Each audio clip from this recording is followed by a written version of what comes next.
Hello friends, welcome back to my channel. சுதனும் நானும் இன்றைக்கி நம்ம சேனலில் ரொம்பவே குறைவான நேரத்தில் நான் ரொம்ப சூப்பரான ஒரு ரெசிபி தான் செய்ய போகிறோம்.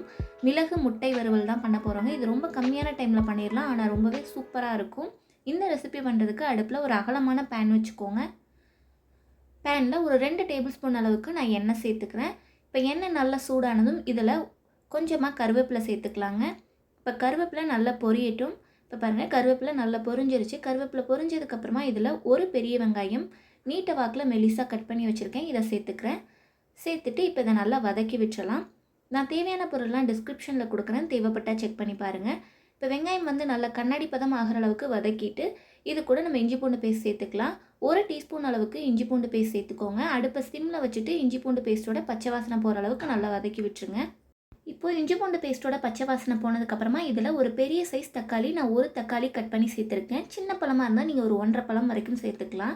இப்போ சேர்த்துட்டு தக்காளி நல்லா மசிகிற அளவுக்கு நம்ம வதக்கிக்கலாங்க. இப்போ தக்காளி மசிகிறதுக்கு தேவையான அளவுக்கு உப்பு சேர்த்துக்கலாம். உப்பு சேர்த்துட்டு கூடவே ஒரு 1/4 டீஸ்பூன் அளவுக்கு நான் மஞ்சள் தூள் சேர்த்துக்கிறேன். சேர்த்துட்டு இப்போ தக்காளி வெங்காயம்லாம் நல்லா மசிஞ்சு வர அளவுக்கு நம்ம வதக்கி விட்டுறலாங்க. இப்போ பாருங்கள், தக்காளி நல்லாவே மசிஞ்சு வந்துருச்சு. இந்தளவு நல்லா மசிஞ்சு வந்ததுக்கப்புறமா இது கூட மசாலாலாம் சேர்த்துக்கலாம். நான் இது கூட ஒரு 1/4 டீஸ்பூன் அளவுக்கு ஜீரகத்தூள் சேர்த்துக்கிறேன். இது கூடவே ஒரு 1/2 டீஸ்பூன் அளவுக்கு மிளகாய்த்தூள் சேர்த்துக்கிறேன்.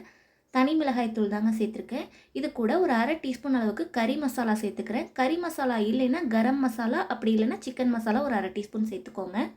இது கூடவே ஒரு 1/2 டீஸ்பூன் அளவுக்கு தனியாத்தூள் சேர்த்துட்டு இப்போது மசாலாவோட பச்சை வாசனை போகிற அளவுக்கு நல்லா வதக்கி விட்டுறலாம்.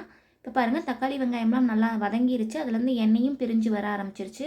இந்த ஸ்டேஜில் இதில் ஒரு 1/4 கப் அளவுக்கு தண்ணி சேர்த்துக்கலாம். கிட்டத்தட்ட நான் ஒரு 100 ml அளவுக்கு தண்ணி சேர்த்துருக்கேங்க. சேர்த்துட்டு இதை நல்லா கலந்து விட்டுறலாங்க. இப்போ இதை நல்லா கலந்து விட்டுட்டு இது நல்லா கொதி வந்ததுக்கப்புறமா இதை ஒரு மூடி போட்டு மூடிட்டு அடுப்பை லோ ஃப்ளேமில் வச்சு ஒரு 5 நிமிஷம் நல்லா இது கொஞ்சம் கெட்டியாகிற அளவுக்கு நம்ம கொதிக்க வச்சுக்கலாம். இப்போ பாருங்கள், நல்லாவே கெட்டியாகி வந்துருச்சு. இந்த அளவுக்கு நல்லா கெட்டியானதுக்கப்புறமா இதை எல்லா சைடும் படுற மாதிரி நல்லா பரப்பி விட்டுறலாங்க. பரப்பி விட்டுட்டு நம்ம இதில் முட்டை சேர்த்துக்கலாம். நான் இன்றைக்கி பார்த்திங்கன்னா ஒரு 3 முட்டை உடச்சி ஊற்றிக்கிறேன். நம்ம இன்றைக்கி எடுத்திருக்க அளவுக்கு ஒரு 3லேருந்து 4 முட்டை வரைக்கும் நம்ம சேர்த்துக்கலாங்க. நான் இன்றைக்கி ஒரு 3 முட்டை மட்டும் சேர்த்துக்கிறேன். முட்டையை கொஞ்சம் இடைவெளி விட்டு விட்டு அங்கங்கே சேர்த்துக்கோங்க. இப்போ பாருங்கள், நான் முட்டை எல்லாத்தையுமே உடச்சி ஊற்றிட்டேன். இப்போ அடுப்பை லோ ஃப்ளேமில் வச்சுட்டு பேனை ஒரு மூடி போட்டு மூடிட்டு ஒரு 5 நிமிஷம் நல்லா நம்ம வேக வச்சுக்கலாம். அடுப்பை லோ ஃப்ளேமில் வச்சுக்கோங்க. இப்போ பாருங்கள், ஒரு 5 நிமிஷம் நல்லா வெந்துருச்சு.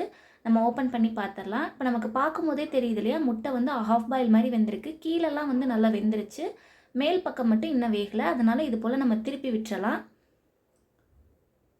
இது போல் பொறுமையாக நல்லா திருப்பி விட்டுருங்க. 2 சைடும் நல்லா வெந்து வரணும் நமக்கு முட்டை. இப்போ நான் எல்லா முட்டையும் நல்லா திருப்பி விட்டுட்டேங்க. திருப்பி விட்டுட்டு திரும்பவும் மூடி போட்டு மூடிட்டு ஒரு 5 நிமிஷம் லோ ஃப்ளேமில் வச்சு வேக வச்சுக்கலாம். இப்போ பாருங்கள், 5 நிமிஷம் ஆயிடுச்சு. முட்டை 2 சைடும் நல்லா வெந்துருச்சு. ஒரு கரண்டி வச்சுட்டு இது போல் முட்டையை உங்களுக்கு எந்த அளவுக்கு சைஸ் வேணுமோ அது போல் கட் பண்ணிக்கோங்க. நான் கொஞ்சம் பெரிய பெரிய பீசஸாக கட் பண்ணிக்கிறேன். இப்போ கட் பண்ணிவிட்டு இது கூட நம்ம மிளகுத்தூள் சேர்த்துக்கலாம். நான் இன்றைக்கி பார்த்திங்கன்னா ஒரு 1.5 டீஸ்பூன் அளவுக்கு மிளகுத்தூள் சேர்த்துக்கிறேன். மிளகுத்தூள் வீட்டில் அரைச்ச ஃப்ரெஷ்ஷான மிளகுத்தூள் சேருங்க, அப்போ தான் டேஸ்ட் ரொம்ப நல்லாயிருக்கும். சேர்த்துட்டு ஒரு 2லேருந்து 3 நிமிஷம் அடுப்பை லோ ஃப்ளேமில் வச்சு நல்லா கலந்து கொடுத்துடலாங்க.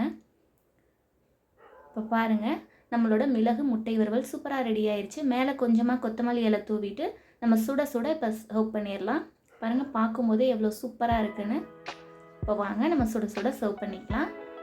இந்த மிளகு முட்டை வறுவலை நல்லா சூடான சாதத்தில் பிணைஞ்சு சாப்பிட்றதுக்கும் சூப்பராக இருக்கும். அதே போல் சாம்பார் சாதம், ரச சாதம் இது கூடலாம் சைட் டிஷ்ஷாக வச்சு சாப்பிடுவோம். ரொம்ப சூப்பராக இருக்கும். சப்பாத்தி கூடவும் இந்த காம்பினேஷன் ரொம்ப நல்லாயிருக்கும்.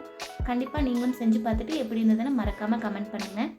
வீடியோ பிடிச்சிருந்துச்சுன்னா லைக் பண்ணுங்கள், ஷேர் பண்ணுங்கள், சப்ஸ்கிரைப் பண்ணி பக்கத்தில் இருக்க பெல் ஐக்கானை கிளிக் பண்ணிவிட்டு ஆளுங்கிற ஆப்ஷனை கிளிக் பண்ணிக்கோங்க.